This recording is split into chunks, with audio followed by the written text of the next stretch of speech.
hanya di provinsi kemarin ada 1 kursi karena ada gugatan Bogor.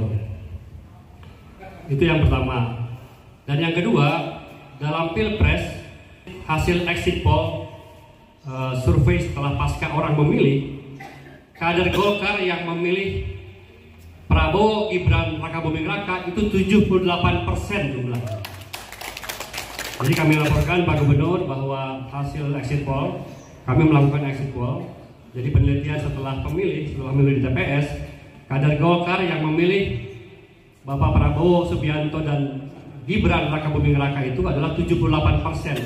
Artinya partai kita adalah partai yang berkontribusi terbesar terhadap kemenangan calon presiden dan wakil presiden, yaitu Prabowo dan Gibran Raka Buming Raka. Untuk itu tentunya kami mengucapkan terima kasih. Saya masih teringat betul ketika jadi bupati dikasih anggaran 5 miliar oleh Pak.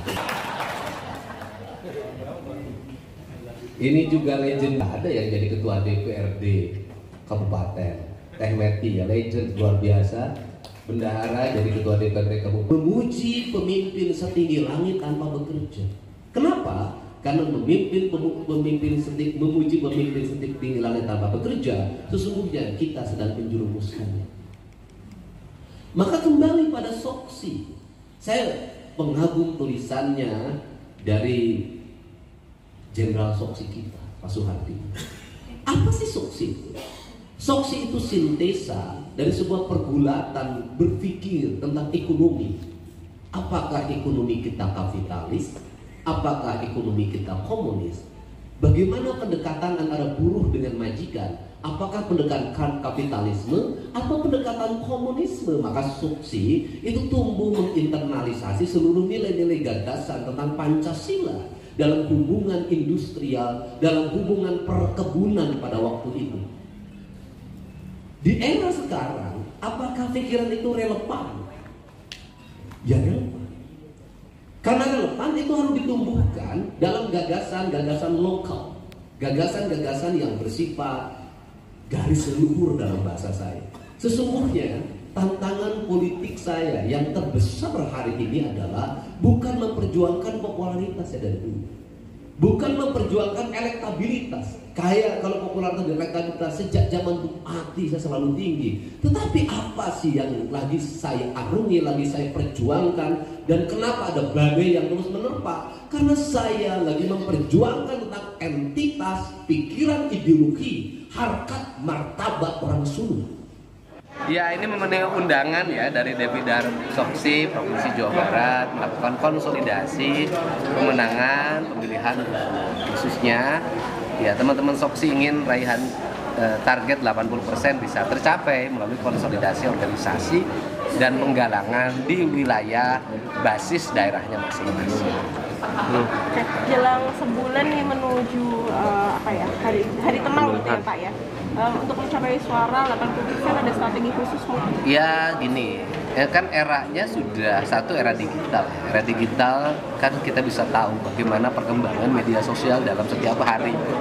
Kan hal-hal kemanusiaan yang viral itu kan selalu terjadi, dan itu bukan dibuat-buat, itu terjadi secara alamiah. Karena saya sampai hari ini nggak pernah berhenti untuk berkeliling. Hari ini tadi malam saya di Kuningan, hari ini saya ke Kuningan lagi, besok saya ke Bogor, jadi tiap hari, dan saya datang untuk memenuhi undangan warga. Hari ini kan banyak warga yang undang, minta saya datang, ya saya datang untuk menemuinya. Dan yang berikutnya juga kan teman-teman tim para saksi sudah mulai terbentuk dan mereka harus bekerja. Mungkin kan kalau selama ini Abang selalu keliling, tapi sendiri nggak sama Kang Erwan. Kemarin juga sempat disinggung kalau Kang Erwan juga harus mendorong elektabilitas gitu ya. Nah itu sejauh ini seperti apa? Iya, kalau bareng-bareng kan jadi dapatnya tidak banyak. Kalau saya sih dorong Kang Erwan fokus di wilayah Cimahi, gitu kan, karena itu fokus perhatian kita ya. Fokus di wilayah Cimahi karena dua hal di situ. Pertama, letaknya dekat ke rumahnya. Yang keduanya, Kang Erwan memang kelahiran rumahnya di situ. Dia punya rumah di situ, sehingga hubungan emosional dengan para tetangganya harus berkuat. Sehingga nanti Cimahi bisa mengalami kenaikan grafik yang signifikan. Sekarang juga sudah signifikan, tapi kan raihannya baru 57% di survei kita. Di bawah Depok. Depok saja sudah 64. Itu artinya Depok tuh lebih berat tantangannya dibanding Cimahi. Sehingga Cimahi harus mengalami kenaikan. Kalau Bekasi gimana Pak? Bekasi 66% sudah relatif baik.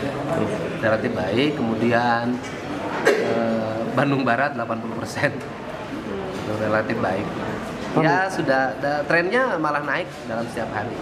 Ya, syukur alhamdulillah hari ini Kang Deddy Mulyadi berkunjung ke Partai Golkar dan melakukan acara dengan DPD Soksi Jawa Barat.